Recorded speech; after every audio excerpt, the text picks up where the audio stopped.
अस्सलाम वालेकुम। पस पर्दा हक़ाइक़ सनसनीखेज़ इंकशाफ़ात प्रोग्राम बेनकाब में हूँ आपके साथ सफ़ान खान। तोशाखाना के हवाले से जिस तरह रोज़ नए इंकशाफ़ात सामने आ रहे हैं, हुकूमत की इंक्वायरी में आने वाले कुछ डॉक्यूमेंट्स आपको सामने रखे थे। कल इस प्रोग्राम में हमारे साथ कासिम अब्बासी साहब भी मौजूद थे, दीगर इस वक्त सीनियर सहाफ़ी मौजूद थे जो बता रहे थे कि आखिरकार मामला हुआ क्या है। लेकिन जो पाकिस्तान तहरीक इंसाफ की जो साबिक हुकूमत है उसकी तरफ से मुसलसल और उसके बाद भी और आज भी तहरीक इंसाफ की तरफ से जो मौक़िफ़ इस पर अपनाया गया वो आज आपके सामने रखते हैं। दो बातें अहम की गई। एक बात की गई कि इमरान खान साहब ने जो पॉलिसी थी इससे पहले उस पॉलिसी को चेंज किया। पहले 15% 20% पे ये जो रिटेंशन होती थी इन तोहफों की हमने बढ़ाकर इसको 50% कर दिया। दूसरा ये कहा गया बार बार कि हमने इस पैसे से सड़क बनवाई। साबिक वज़ीर-ए-आज़म इमरान खान साहब ने जो बयान दिया, एक बार फिर आपको इससे पहले हमने सुनाया लेकिन एक बार फिर सुनाते हैं। उन्होंने सड़क बनवाने के हवाले से कहा था कि तोशाखाना के तहफ़ बेचकर मैंने बनी गाला की सड़क बन। क्या कहा था? Let's hear this first. मैं अपने घर के खुद खर्चे देता हूं। घर के अंदर जो हमने एक फेंस बनाया, सिक्योरिटी फेंस, वो तहरीक इंसाफ ने उसका पैसा दिया, हमने टैक्स का पैसा नहीं दिया। नीचे सड़क खराब थी, मुझे कोई गिफ्ट मिली तोशाखाना में पैसे जमा करवा के, जो पैसे बचे मैंने उस पैसे से सड़क ठीक करवाई है। और दूसरा अहम जो इसकी तरफ से बुनियादी नुकता सामने आया वो ये आया कि उन्होंने रकम का जो इस वक्त क्राइटेरिया है, तोशाखाना के रूल्स हैं, वो उसको अमेंड किया था। उन्होंने क्या कहा था इस बारे में एक रीसेंट जलसे में भी? Let's hear this also. मेरे पे आज ये दो जो अहम तरीन बयानात हैं या जो दावे हैं पाकिस्तान तहरीक इंसाफ की क़यादत के, क्या दुरुस्त है नहीं है? मेरे साथ उस्मान मंजूर साहब फैक्ट्स के सीनियर सहाफ़ी इन्वेस्टिगेटिव जर्नलिस्ट हैं, साथ मौजूद हैं। इन्होंने रिसेंटली एक स्टोरी भी की थी कि कितना जो प्रॉफिट इमरान खान साहब कमा चुके थे। शुरू के 2 माह में तकरीबन 8.5 करोड़ रुपए का मुनाफा हुआ था उनको तोशाखाना के तहफ़ बेच के। मेरे साथ जनाब जैगम खान साहब सीनियर तहसीलदार मौजूद हैं और शेख अंसर अजीज साहब साबिक मेयर इस्लामाबाद प्रोग्राम में मौजूद हैं। शेख अंसर साहब बताएं, ये सड़क का मामला जो दावा कर रहे हैं इमरान खान साहब कि उन्होंने सड़क बनवाई थी ये तहफ़ बेचकर, इसकी क्या हकीकत है? असल हकीकत क्या है इसकी? इसकी है जी कि ये सिर्फ झूठ है। मैंने पहले भी जब इन्होंने ये बयान दिया था तो मैंने भी कहा था कि रमजान शरीफ में इन्होंने बहुत बड़ा जो है वो झूठ बोला है। बेसिकली इस सड़क का जो बैकग्राउंड वो ये है कि जब मियां नवाज शरीफ प्राइम मिनिस्टर बने थे तो उस वक्त वो इनको मिलने गए, कर्टसी कॉल करने के लिए गए इनके पास बनी गाला। तो उस वक्त बनी गाला में इन्होंने रिक्वेस्ट की कि जी मेरे जो घर की जो सड़क आती है ये टूटी हुई है तो काइंडली इसको बनवा दें। तो उसी वक्त उन्होंने उस वक्त ऑर्डर किया और वो जो रोड है वो मेन जो थी वो बन गई, इनकी सारी रोड कारपेटिंग होगी और सारी रोड वगैरह बन गई मियां नवाज शरीफ साहब के कहने पे। ये बहुत पहले की बात है, उस वक्त ये अभी गवर्नमेंट में नहीं आए थे तब की ये रोड बनी है। और इन्होंने ये जो रुका है कि जी कि मैंने वो जो उस पैसे से जो रोड बनवाई और वो किया, उसकी हकीकत ये है कि टोटल जो है उस वक्त जब मैं मेयर था इस्लामाबाद का और वो ये सारी रोड वगैरह मेरे अंडर आती थी तो उस वक्त पीएम ऑफिस से हमें 3 मिलियन 30 लाख रुपए सिर्फ जो था वो एक पे ऑर्डर दिया गया था डिपार्टमेंट को। जो और वो भी रोड वो थी जो इनके इमरान खान चौक जो है वहाँ पे, अगर आप उस एरिया को दिखाएं इनको तो उस आगे से जो इनके घर की तरफ रोड जाती है जो प्राइवेट रोड है, उस प्राइवेट रोड वो बनी थी तो उसके पैसे इन्होंने दिए थे और वो भी सिर्फ 30 लाख रुपए। तो ये जो इन्होंने कहा जी को मैंने 18 करोड़ या 16 करोड़ जो भी इन्होंने अमाउंट बोली कि वो मैंने दी है, वो सरासर झूठ है और गलत बयानी है। उसमें कोई सच्चाई नहीं है। इन्होंने जो दिया है वो 30 लाख रुपए दिए, 3 मिलियन। वो भी चेक जो हमें मिला था वो पीएम ऑफिस से मिला था, वो भी चेक करना पड़ेगा कि हो सकता है वो गवर्नमेंट के पैसे थे या इनके अपने जाती अकाउंट से पैसे थे, ये कोई पता नहीं, लेकिन वो 30 लाख रुपए की और वो सबूत सारे आपके पास हैं, चेक है, पेमेंट से नहीं, उसकी रसीदें सारी हैं आपके पेमेंट से। वो तो गवर्नमेंट के अकाउंट में पैसे आए थे, वो सीडीए के अकाउंट में पैसे आए थे, एमसीआई के अकाउंट में, और वो 3 मिलियन रुपीस का पे ऑर्डर था जो पीएम अच्छा। और ये जिस घड़ी की बात हो रही है उस्मान मंजूर साहब, ये जो सड़क है ये 2019 वाली जो शेख अंसारी साहब बता रहे हैं जिसके लिए वो कह रहे हैं कि उन्होंने सड़क बेची थी, तोहफे बेचकर सड़क बनवाई थी, ये 2019 वाला ये तोहफा अलग है। जो अब 3 घड़ियां आई हैं ये अलग है उस्मान मंजूर साहब। वो जो 30 लाख इन्होंने दिए हैं उस जो घड़ी थी वो कितने की बिकी थी और उसके कितने इन्होंने यहाँ पर दिए बाकी पैसे, और कितना मुनाफा हुआ था उस्मान मंजूर साहब, अगर आप बता सकें। जी सफान, मैं आपको नहीं सुन पा रहा जबकि शेख अंसर अजीज साहब की आवाज मुझे क्लियर आई है। आप दोबारा दोहराएंगे कि आप क्या कहना चाह रहे हैं? उस्मान साहब मैं माजरत चाहता हूं, मैं आपको सुन नहीं पा रहा। अच्छा उस्मान साहब, अगर मेरी आवाज आपको अब आ रही है, मैं आपसे ये पूछना चाह रहा हूं कि ये जो 30 लाख रुपए का जो ये कह रहे हैं शेख अंसर साहब के 30 लाख रुपए की सड़क बनवाई गई थी जो प्राइम मिनिस्टर हाउस से जो कहते हैं उनको ऑफिशियल चेक मिला था, लेकिन जो उन्होंने 2019 में सड़क बनवाई थी उस पर जो उन्होंने घड़ी बेची थी या जो तहफ़ बेचे थे वो कितने के थे? और ये जो 3 अब आए हैं ये अलग हैं इसके अलावा जो इससे पहले रिपोर्ट हो चुके हैं 114 के करीब? जी अच्छा, सैफान, मैं आपको ना कुछ चीजें क्लियर कर देता हूँ। ये जो शेख अंसर अजीज साहब ने बात की है, वो इनकी बात बिल्कुल दुरुस्त है कि वो सड़क जो थी वो तो मुस्लिम लीग नवाज के दौर में इनको तोहफे मिलने से पहले जो थी वो बन चुकी थी। अच्छा। और जो इन्होंने 30 लाख रुपए देके, अगर इन्होंने 30 लाख रुपए सीडीए ने इनके प्राइवेट प्रॉपर्टी में सड़क बनाई और उसके पैसे दिए, मतलब अगर इन्होंने तोशाखाना वाले भी पैसे दिए तो वो अपनी प्राइवेट प्रॉपर्टी को ही डेवलप किया है। ये एक बात है। और दूसरी बात ये है कि ये जो घड़ियों की खरीदो फरोख्त है, इसको ये कहते हैं कि मेरा गिफ्ट मेरी मर्जी, ये एक चीज लोगों को बताने वाली है कि ये जो तोहफे तहफ़ होते हैं ये ऑफिस के होते हैं, जिस ऑफिस को होल्ड कर रहा होता है बंदा। ये बेसिकली स्टेट ऑफ पाकिस्तान के तोहफे होते हैं, ये किसी शख्स के तोहफे नहीं होते। और शायद, मुझे इससे पहले हम अभी इन्वेस्टिगेट करेंगे कि ये शायद पहले प्राइम मिनिस्टर होंगे जिन्होंने इस तरह दूसरे मुल्कों से मोहब्बत में मिलने वाले तोहफे जो थे और रवादारी में मिलने वाले तोहफे जो थे वो इस तरह आधे दामों पे बेचे।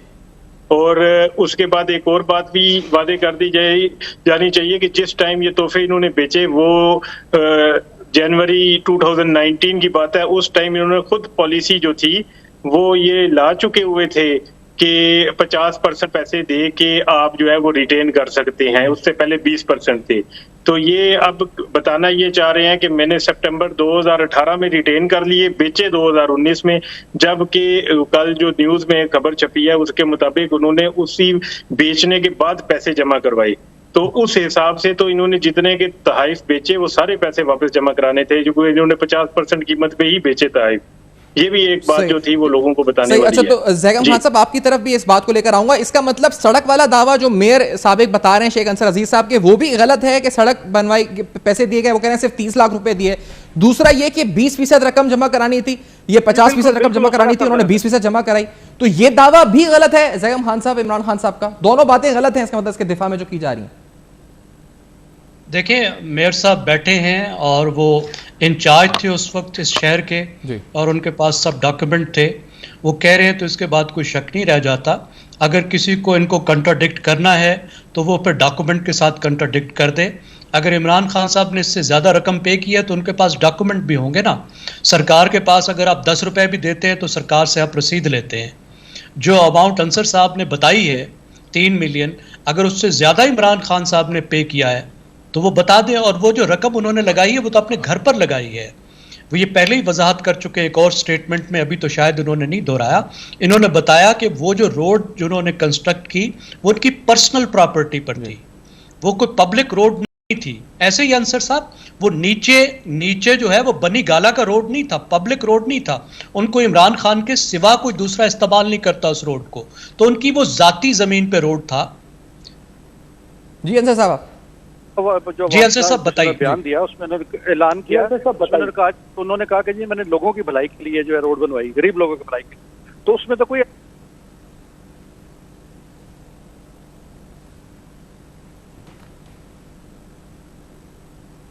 अच्छा अंसर साहब को रिकनेक्ट कर लें इतनी देर में, क्योंकि अंसर साहब आपकी आवाज़ हम तक जो है इस वक्त नहीं पहुंची है ये वाली, तो इसको रिकनेक्ट करते हैं इनकी लाइन को। In the meanwhile Zaigham Khan साहब, इसका मतलब प्राइवेट प्रॉपर्टी के लिए ये बनवाई गई, फिर ये बात के 30 लाख दिए और ये कहा गया कि घड़ी तो ज्यादा की बेची, लेकिन दूसरी अहम बात कि मुनाफा कमाया गया। ज़ैगम खान साहब, हमने इससे पहले उस्मान मंजूर रिपोर्ट कर चुके हैं कि उन्होंने पूरी जिंदगी उनके टैक्स रिटर्न 81 से लेकर 2021 के देख लें, उनके जो उन्होंने बिजनेसेस किए इतने उन्होंने पैसे नहीं कमाए जितने उन्होंने 2 माह में कमाए, और अब ये 3 घड़ियां और आ गई जिससे तकरीबन उन्होंने 36 मिलियन और कमाए। तो ये वजारत उज़्मा का ऑफिस क्या इस तरह इस्तेमाल हुआ है इससे पहले, और इस पर क्या कानून लागू होगा कोई? देखिए, कुछ चीजें तो सहकान साहब पहले होती रही है। एक जो हमारे यहाँ मजाक रहा है और जो दुनिया के तरक्की याफ्ता मुल्कों में नहीं होता, वो ये होता है कि महंगा गिफ्ट जो है वो गवर्नमेंट के लोग अपने पास रिटेन नहीं कर सकते। इसके लिए अमेरिका में भी एक कानून मौजूद है जो gift and decoration act of 1966 है। फिर मजीद 1977 में भी उन्होंने कानून पास किया। उनको भी ये मसला आ रहा था कि अरब सरबराह जो हैं वो महंगे महंगे तोहफा दे देते थे, तो अमेरिका को ख़तरा हुआ कि हमारे तो प्रेसिडेंट पर लोग असरअंदाज होना शुरू कर देंगे, इसलिए उन्होंने ये 2 कानून बनाए। इंतहाई मामूली रकम है, $50 या $100 जिसका गिफ्ट वो रख सकता है प्रेसिडेंट, इससे ऊपर का गिफ्ट वो रख ही नहीं सकता, उसको स्टेट को देना है और वो वहाँ जमा हो जाता है, कोई नहीं ले सकता। बरतानिया ने भी इस तरह की कानून साजी की है। पहली बात तो ये है कि ये खुली आज़ादी कि अपने पास आप रख लें वो गिफ्ट जो स्टेट को दिए गए हैं, क्योंकि स्टेट इसके जवाब में भी गिफ्ट देती है। आप कोई भिखारी तो नहीं है ना कि किसी सरबराह ममलकत ने आपके सरबराह को, आपके हेड ऑफ गवर्नमेंट को एक गिफ्ट दिया है तो आपने भी जवाब में गिफ्ट देना है। और वो गिफ्ट जो है वो इमरान खान या सदर पाकिस्तान जेब से तो नहीं देंगे, वो रियासत देगी ना।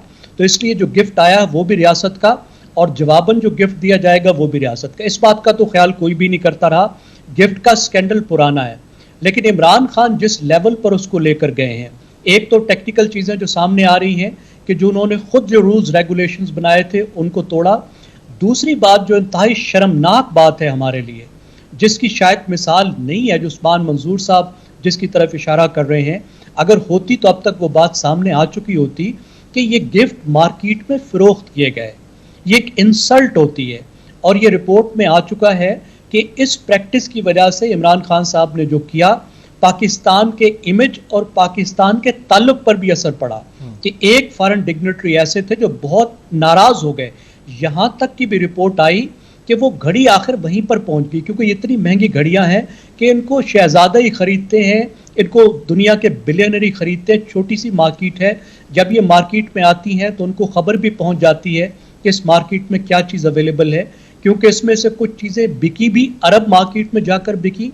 तो एक खबर ये भी है कि एक गिफ्ट जहाँ से आया था वहाँ पर उन्होंने वापस खरीद लिया और वो बहुत नाराज़ हुए।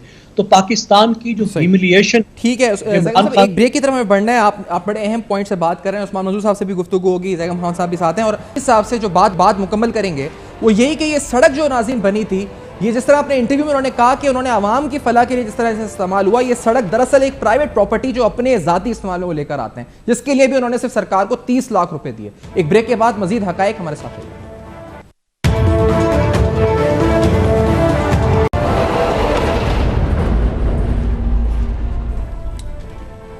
Welcome back. आप देख रहे हैं बेनकाब, और आज बेनकाब में आपके सामने कुछ अहम तरीन हकायक आज फिर से बेनकाब हो रहे हैं। तोशाखाना के हवाले से पाकिस्तान तहरीक इंसाफ का दिफा यह है कि उस पर सड़क बनवाई गई। शेख अंसर अजीज साहब साथ हैं, उनसे बात करके कि शेख अंसर साहब, ये बात हो रही थी, आप बता रहे थे कि ये सड़क जो थी ये प्राइवेट प्रॉपर्टी थी, और अभी ज़ैगम साहब भी कह रहे थे इसका पब्लिक यूज नहीं था। ये जो कह रहे हैं ये भी बात गलत है कि ये फलाह के लिए आवाम के बनाई थी, नहीं, ये बिल्कुल प्राइवेट प्रॉपर्टी थी। देखें जी, सबसे पहली बात तो ये कि जो अमाउंट उन्होंने बताई कि जो 16 या 18 करोड़ का उन्होंने कहा जी मैंने घड़ियां जो बेची हैं वो मैंने अवाम की फलाह बहबूद के लिए, गरीब लोगों के लिए सड़क बन, तो बेसिकली तो दोनों बातें गलत हैं। पहली बात तो ये कि जी अमाउंट ही जो है वो गलत, इतनी बड़ी अमाउंट उन्होंने दी नहीं। टोटल जो अमाउंट दी गई वो तकरीबन, मैंने आपको जैसे अर्ज किया कि वो 3 मिलियन थी, 30 लाख रुपए थे टोटल। वो भी एक चेक दिया गया प्राइम मिनिस्टर ऑफिस से। अब ये भी चेक करने की बात है कि जी वो इनके प्राइवेट अकाउंट से था या वो पीएम ऑफिस के जो थे वो फंड थे। तो टोटल कंट्राडिक्शन तो ये आ गई है कि किधर 30 लाख रुपए और किधर जो है वो 16 या 18 करोड़ रुपए। एक बात तो ये आ गई। और दूसरा झूठ जो उन्होंने बोला कि जी कि मैंने गरीब लोगों के लिए ये रोड बनवाई है, वो भी सरासर गलत है, क्योंकि जो रोड बनी है वो उनकी प्राइवेट प्रॉपर्टी है और उसकी उन्होंने जो है वो पेमेंट की है। सही, ठीक है। उस्मान मंजूर साहब, ये बताएं कि मजमूई तौर पर जो आपने भी रिपोर्ट किया और अब जो उस्मान मंजूर साहब ये जो अब मामला 3 करोड़ 60 लाख का आया है, तो ये जो मुनाफा कमाया गया कितना है मजमूई तौर पर अगर उनके टैक्स रिटर्न्स के हिसाब से देखा जाए? सर इसका जी अच्छा इरफान, जो तहाइफ मिले वो तकरीबन 14.5 करोड़ के थे हुकूमत इमरान खान साहब की अपने कैबिनेट डिवीजन में जो थे उसकी असेसमेंट के मुताबिक। एक बात यह है कि जो इनको 3.5 साल के दौरान तहाइफ मिले वो तकरीबन 14.5 करोड़ के थे। अब जो मुनाफे की हम बात कर रहे हैं उसमें से तो अभी सिर्फ 3 घड़ियों की इस बात सामने आई है, और ये घड़ियां जो हैं वो हम पहले रिपोर्ट कर चुके हुए थे कि ये इनको मौसूल हुई हैं, और अभी ज़ैगम खान साहब जैसे बात कर रहे थे कि वो शायद उन्हीं लोगों के पास वापस चली गई हैं जिन्होंने ताइफ दी हैं। तो हमारी इतला ये है कि वो इस्लामाबाद के एक डीलर को 5 करोड़ में बेचा गया एक गिफ्ट पैक।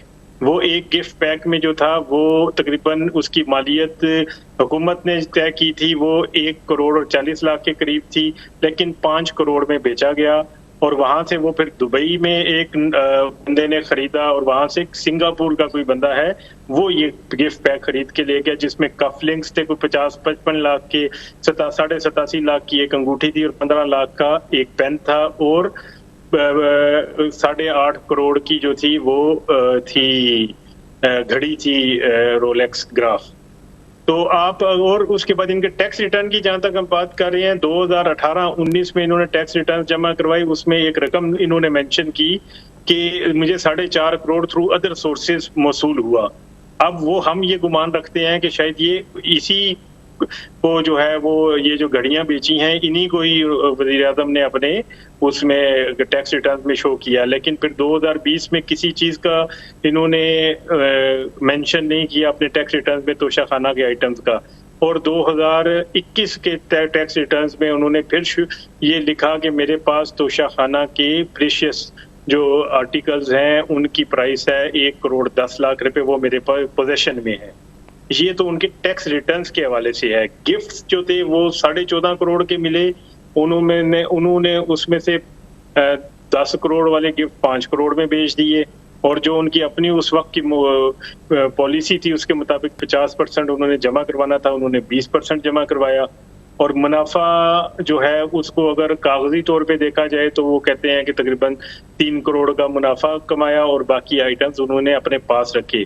अब ये भी नहीं मालूम कि बाकी आइटम्स उन्होंने बेचे हैं या नहीं बेचे हैं, तभी तो सिर्फ एक गिफ्ट पैक की रसीद सामने आई है। सही। और ये सब जो है इस पर उस्मान महमूद साहब, ये अखलाकी तौर पे गलत है या फिर इसका जो मोरली आप कह रहे हैं, जिस तरह अभी इस वक्त ज़ैम खान साहब बात कर रहे थे, या ये कानूनी तौर पे भी इस पे कुछ चीजें लगती हैं?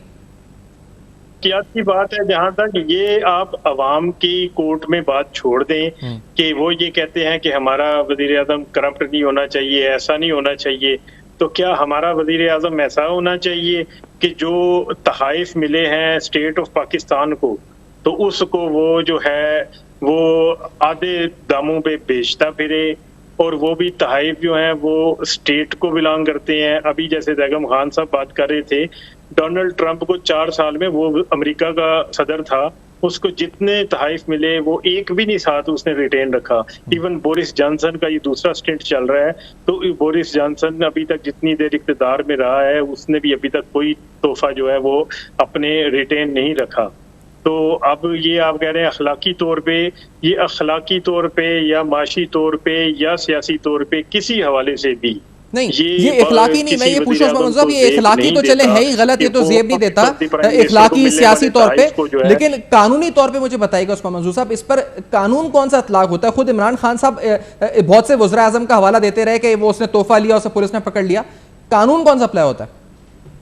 जोली कानून खुद बनाना है। अच्छा, कानून इमरान खान साहब आए तो उन्होंने बनाया, अभी शहबाज शरीफ साहब आए हैं तो उन्होंने अपना एक पॉलिसी ला रहे हैं।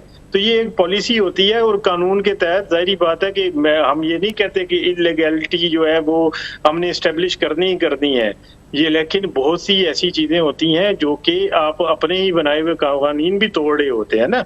कानून तो खुद बनाना है। आज वज़ीर आज़म ने एक ऑर्डर करना है तो कानून तब्दील हो जाना है कि आप रिटेन ही नहीं कर सकते, वो तो कानून तो आपने खुद बनाना है। कानून कोई मतलब कि कोई आसमान से उतरा हुआ तो नहीं है, या आइन में तो नहीं लिखा हुआ ये तोशाखाना के आइटम्स का। ये तो एक जो है वो ग्रेस होती है ऑफिस की। तो उस हवाले से अभी भी हम ये डिस्कस कर रहे हैं, तो मेरा नहीं ख्याल कि हमारे जहनों में कोई और बात चल रही है। हमारे जहनों में तो शर्मिंदगी चल रही है। हमारे जहनों में तो ये चल रहा है कि भाई office of the prime minister को तोहफे मिल रहे हैं, वो आधी कीमतों पे बेचता फिर रहा है, और फिर वो ये भी कहता है कि मुझे तो पैसे की जरूरत ही नहीं है, मुझे तो किसी चीज की जरूरत नहीं थी, मेरे तो साइन किए हुए बैट्स जो है वो बड़े महंगे बिक जाते हैं। तो फिर भी वो जो है हम तो इसलिए डिस्कस कर रहे हैं, वरना तो ये तोहफे तो किसी ने भी नहीं छोड़े, इससे पहले हुकूमतों ने भी नहीं छोड़े। और आप लगा ले पिछले 30 साल का तो मुझे लेकिन उस्मान साहब केसेस भी तो बने हैं, उस्मान साहब केसेस नैब रेफरेंसेस भी बने हैं, केसेस भी बने हैं पहले। ये हुकूमत सिर्फ सियासी पॉइंट स्कोरिंग करेगी या इस पर कोई केस बनेगा कानूनी तौर पे? कहते नहीं है सर। इसमें एक चीज मैं थोड़ी सी ऐड करना चाहूंगा। जी बिल्कुल बिल्कुल जी उसमें मैं ये ऐड करना चाहूंगा जी कि जिसमें अगर इसमें एक चीज और पॉइंट जो है वो ये भी है कि अब देखें कि इन्होंने अगर जो तोहफे जो तहाइफ थे जो जाके दुबई में बेचे गए, और दुबई में जो रकम वहां से करोड़ों रुपए की आई, तो वो रकम पाकिस्तान में कैसे आई? सही, क्या ये ऑफिशियली लेके आए या इन्होंने मनी लॉन्ड्रिंग की और वो रकम पाकिस्तान में आई? बेगम साहब, वो जो इस्लामाबाद का वॉच डीलर है, उसने, वो एक कारोबारी बंदा है, उसने बेचे जाके दुबई में। नहीं तो सर, पहली बात है, वो कारोबारी बंदा है, उसने सारे कागज पूरे रखे होने हैं। नहीं सर, इसमें दो चीजें हैं। ये जो 3 घड़ियों वाली बात है ना, अभी जो न्यूज में आई है, ये वो घड़ी है जो पाकिस्तान में बेची गई। इससे पहले जो घड़ी इनको जो मेरे ख्याल में जो सऊदी अरब से शायद गिफ्ट हुई थी, वो घड़ी वो ना थोड़ी सी क्लैरिटी इसी वजह से मैंने पहले भी बताया है कि ये वही घड़ी है बेसिकली। ये घड़ी एक जो मोहम्मद बिन सलमान साहब ने दी थी, ग्राफ रोलेक्स, ये वही घड़ी है जिसका जिक्र होता जा रहा है मुसलसल। वो घड़ी जो है ना, वो घड़ी जो इन्होंने उसके साथ जो बाकी गिफ्ट पैक था उस समेत 5 करोड़ की बेच दी। वो घड़ी हुकूमत कह रही थी कि ये 1 करोड़ 10 करोड़ और 40 लाख की है। इस घड़ी का पहले जिक्र हो चुका है, ये वही घड़ी है जिसका आप फरमा रहे हैं। उस्मान साहब आप ये कह रहे हैं कि ये वही घड़ियां हैं जिनका पहले जिक्र हो चुका है। लेकिन ज़ैगम साहब, मैं आपसे पूछना चाह रहा हूं कि आप जिस तरफ कह रहे हैं कि अगर ये मनी लॉन्ड्रिंग मुबैना तौर पे, इसके अलावा क्या इनकम टैक्स लॉज, इसके अलावा कौन से कानून, अगर तोशा खान रूल्स की खिलाफ वर्जी भी हुई है, और क्या हुकूमत सिर्फ सियासी पॉइंट स्कोरिंग करेगी या इसके ऊपर कोई रेफरेंस बन सकता है, नैब, FIA, एंटी करप्शन, या कोई कानून लागू हो सकता है, इसके ऊपर कोई केस बन सकता है? ज़ैगम खान साहब।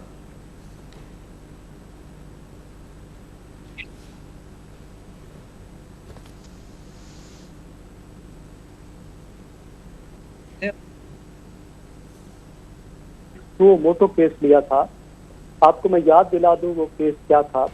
वजीर आजम गिलानी जो तुर्की की खातून अव्वल हैं, उनके साथ था, और उन खातून ने जज्बाती होकर एक जो पलट से मुतासरा खातून थी उसको कोई जेवर दिया था, तो वजीर आजम गिलानी ने एहतरामन वो खरीद लिया उससे।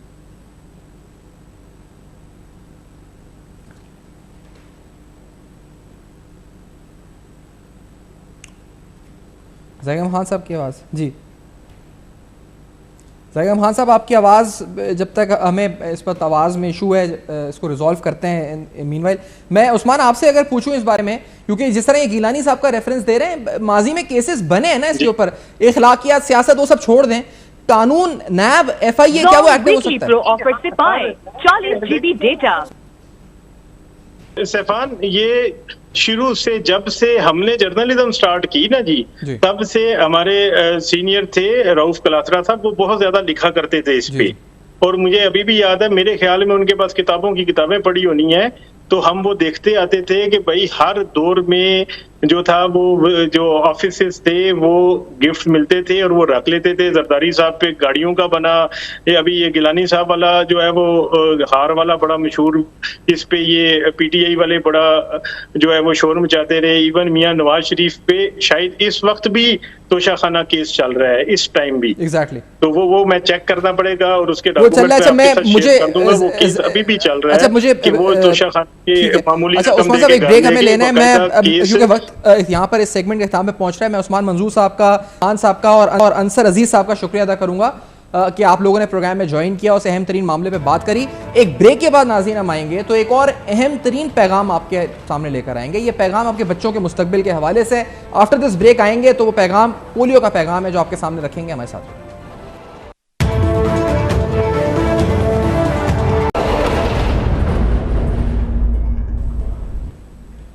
Welcome back. आप देख रहे हैं बेनकाब। बेनकाब में एक और अहम तरीन मौजू की तरफ आएंगे जिसका ताल्लुक आपके बच्चों के मुस्तकबिल से है। अपने बच्चों को लाजमी पोलियो के 2 कतरे, पोलियो मुहिम का आगाज हो चुका है, आपको लाजमी अपने बच्चों को 2 कतरे पिलाने हैं क्योंकि उनके मुस्तकबिल को आपको महफूज बनाना है। ये आपकी जिम्मेदारी है। पोलियो की टीम को हरगिज़ इनकार ना करें, किसी भी किस्म की फौजरी ना करें।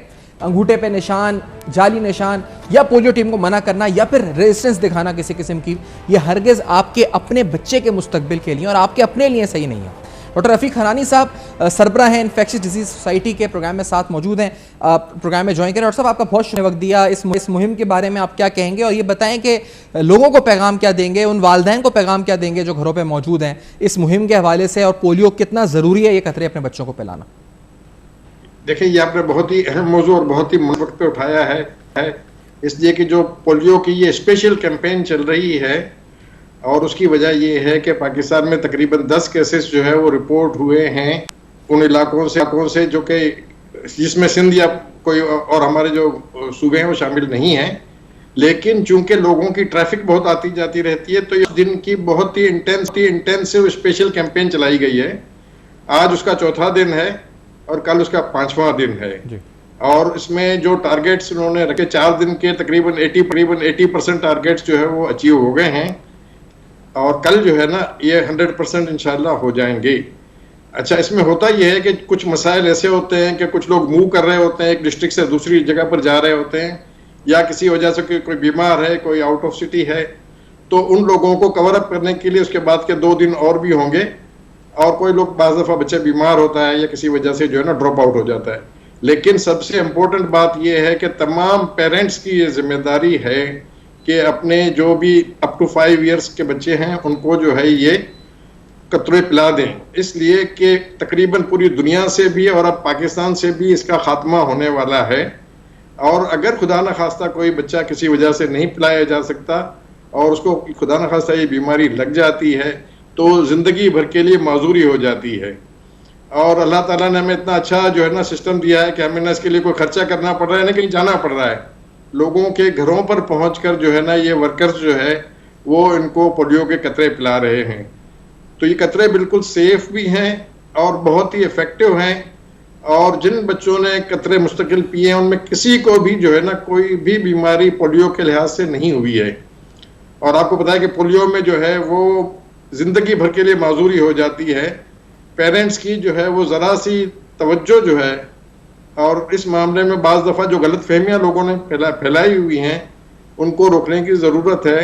हम कई सालों से ये देख रहे हैं और पाकिस्तान में भी आप देख रहे हैं कि जिन पेरेंट्स ने अपने बच्चों को पोलियो के कतरे पिलाए हैं वो सब पोलियो से महफूज रहे हैं। तो पैगाम मेरा भी यही है और हमारी इन्फेक्शन कंट्रोल सोसाइटी का ये है कि खुदारा जो है वो इसके ऊपर आप तवज्जो दें और किसी वजह से आपके बच्चे जो है वो पोलियो के कतरे पीने से रह गए हैं तो आप जो है वो राब्ता करें और आपके पास घर पर टीमें पहुंच जाएंगी। और अगर आप किसी जगह पर मूवमेंट में हैं या किसी बच्चे की कोई बुखार वगैरह है, कोई और कैफियत है, तो उसके हवाले से भी जो है ना आपके लिहाज को फ्री ट्रीटमेंट भी गवर्नमेंट प्रोवाइड करेगी और जब भी उन बच्चों का ये बुखार या जो चीज़ें ठीक हो जाएंगी तो उनको कतरे पिला दिए जाएंगे।